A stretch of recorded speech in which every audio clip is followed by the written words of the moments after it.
Hello. Hello, hello.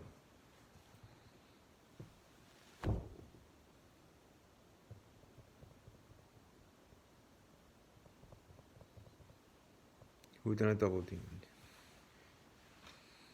What an interesting start to this game, for sure.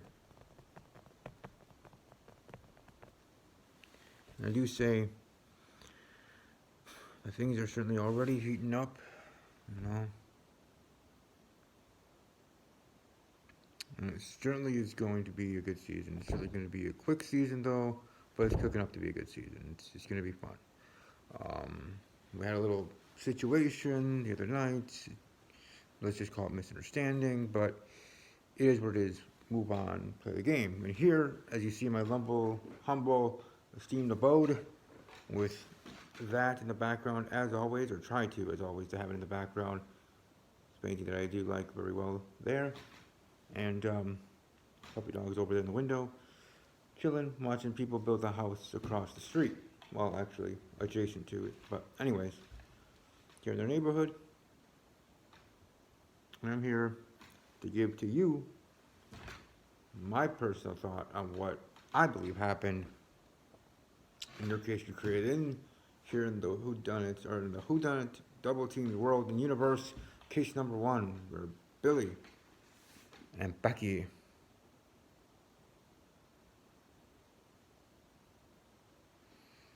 go down in flames, up in flames, whatever you want to call it.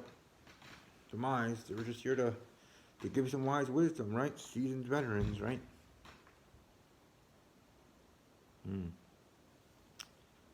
Indeed.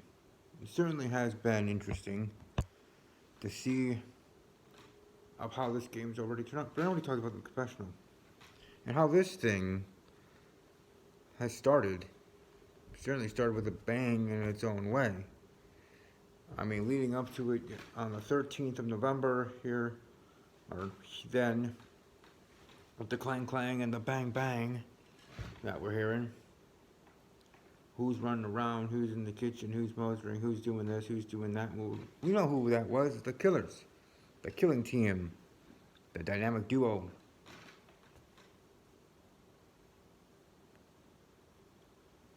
They're preparing of what they're planning to do and what they need to do. Doors are locked in sleeping cars or sleeping car. Hiding out. Being stuck. Either way, locked out. So after a long day of sightseeing, sorry, it's not early in the morning, it's 12:30, actually lunchtime, here in Wisconsin. But anyways, after a long day of sightseeing, we settled down to enjoy a British meal, having some food.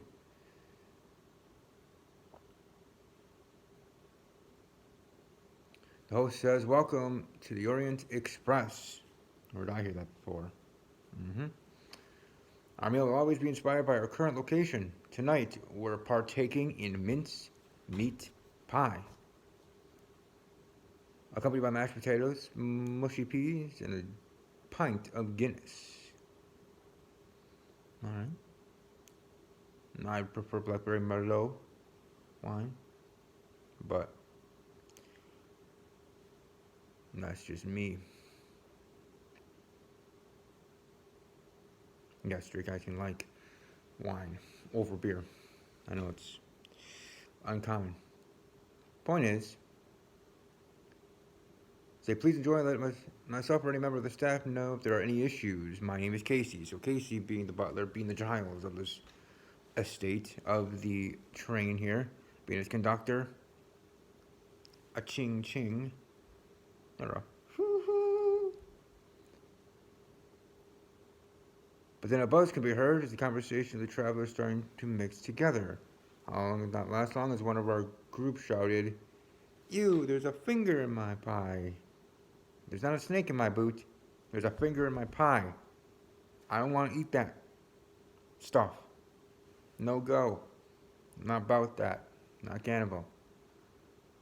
And that was me, Steven. And Casey says, "I'm so sorry, Stephen. Let me go back to the kitchen and inform the chef." When Casey enters the kitchen, all he can do is scream in horror before his eyes. The game is afoot, because he appears producing a card with the emblem of the trip company, Orient Express, emblazoned on it.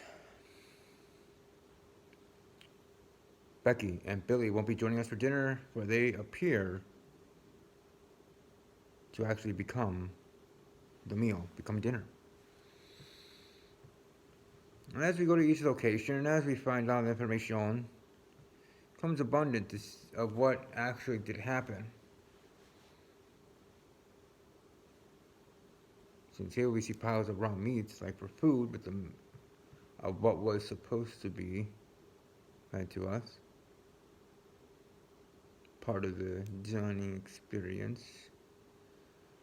The mincemeat pie, the meat for the pie, making the pie. Then again, the meat, and even in regards to Becky and Billy, but then their bodies are still there at the morgue.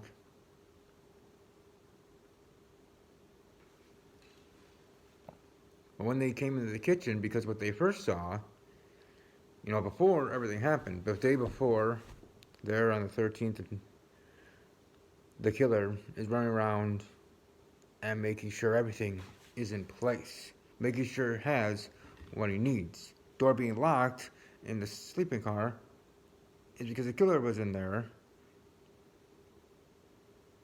in regards to the Ambien pills and other things and preparation in the room with the notes and putting them there.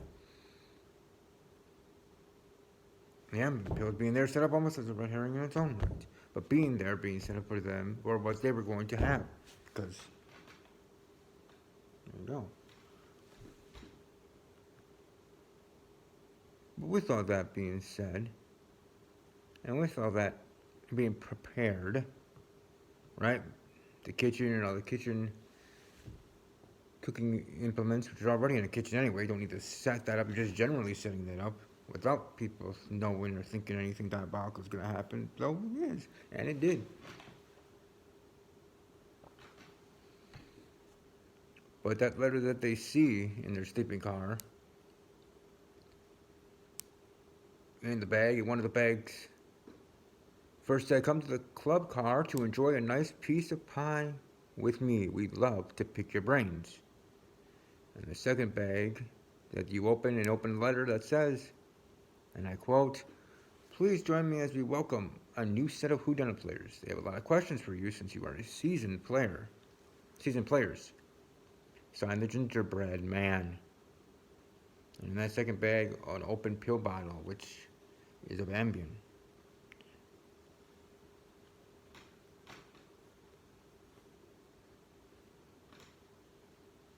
No, nothing you could have done with regards to the Ambien. It's just in their mouth, coming up behind them. But they come down to, they said to go, this club car in the kitchen. Or the kitchen where it all ends, but they go to the club car and they're here to eat. And, Gingerbread Man turns the tables on them. And there's Ambien pill, which in the end doesn't kill him, but not help. And then from there, the rest in its own senses, its own history. Because as we learned from the riddle information, won luckily by my team, Jeff coming in clutch, Casey takes you back to the morgue. Casey shows you another pill bottle, which is labeled Ambien.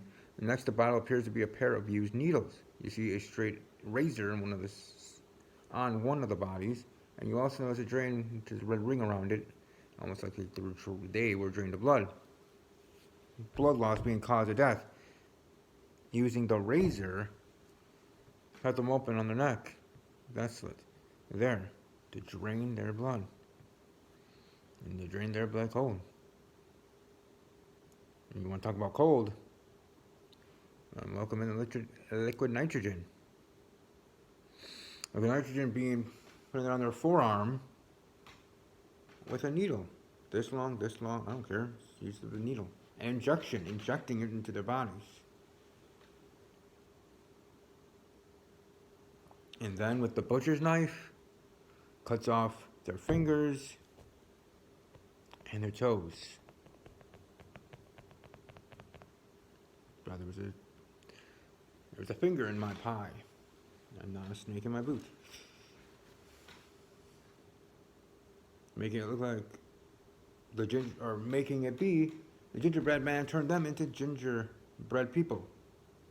Gingerbread man, the gingerbread woman, Becky and Billy, literally turning them into that in that sense.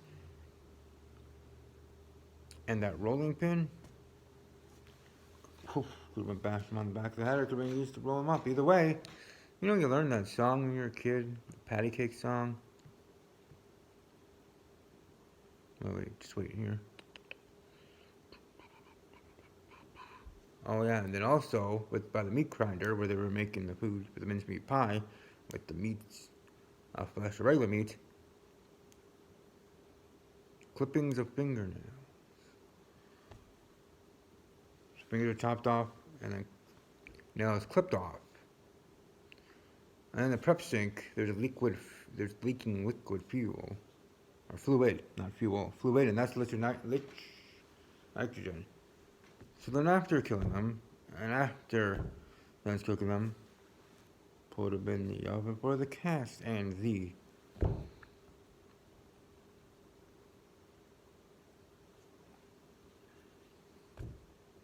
bounty. They cleaned up because their blood, they were drained there at the morgue, or in their morgue, in their laboratory there next to the morgue, or in the morgue itself, draining them. After being sedated, after ambient, after all that, after that, its own steps to what it means at the end, which is making them into gingerbread people for their own food, their own snacks. Them becoming the meal. Indeed. The cause of death, they bled out. Blood loss. It happens when a person intends to do that to another person. Come on now.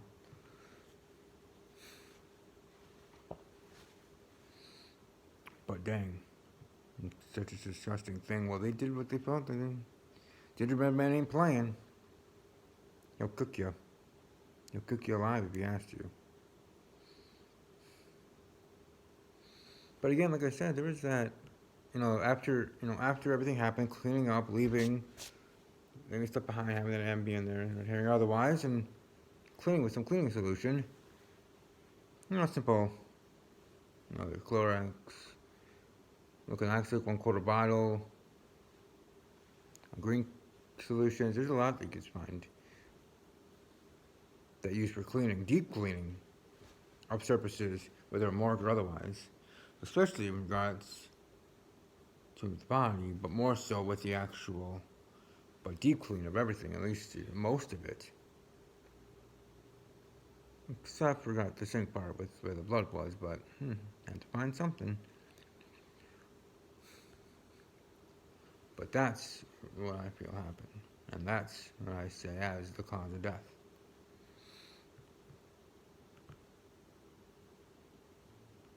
But let's have a little fun with this. This is something I should really try with my nephew, Caden. I know, you're right, Bella, yeah. I should. Alright, let's have a little fun here. Patty cake, baker's man. Bake me a cake as fast as you can. Roll it, pat it, mark it with a B, put it in the oven, in this case, for the cast and the patty cake, baker's man. Bake me a cake as fast as you can. Roll it, part it with a B, put it in the oven for the cast and me. Patty cake, baker's man. Bake me a cake as fast as you can. Roll it, put it in a pan.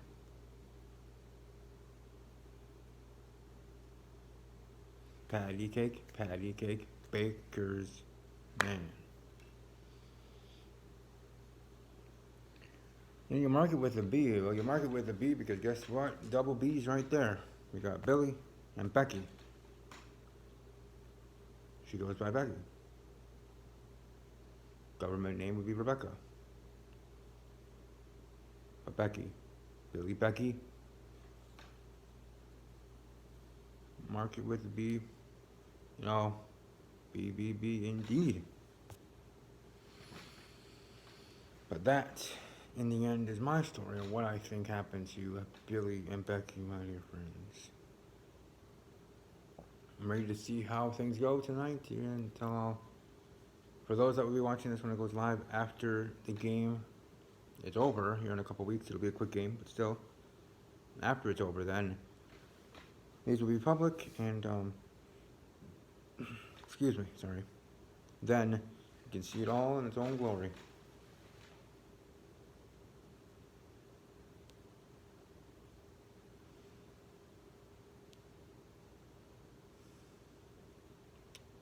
Oh, and one last thing. We don't want to forget this. Oh no. Oh no. Oh yes.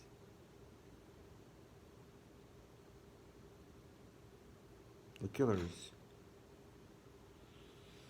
Now this one is interesting. Who do I say are the two? I'm gonna go with where my gut's telling me to go, and usually it's right, but not all the time.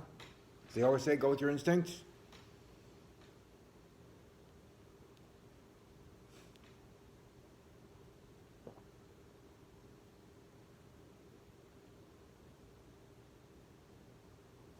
And my instincts are telling me that the Killers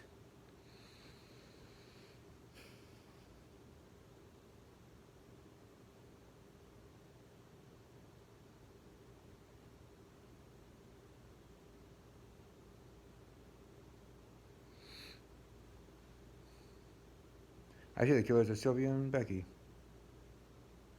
And there's my week one guess. And as Russell already knows, I had number one, John and Lizette, but my guess officially is Sylvia, and Becky. It's a good thing we're working with them. They also came in the clutch for us during the riddle challenge. That was pretty awesome.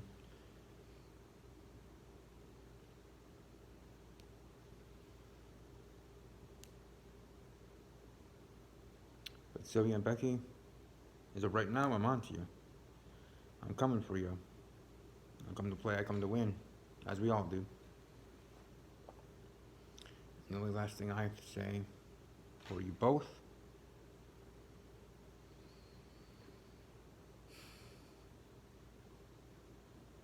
run.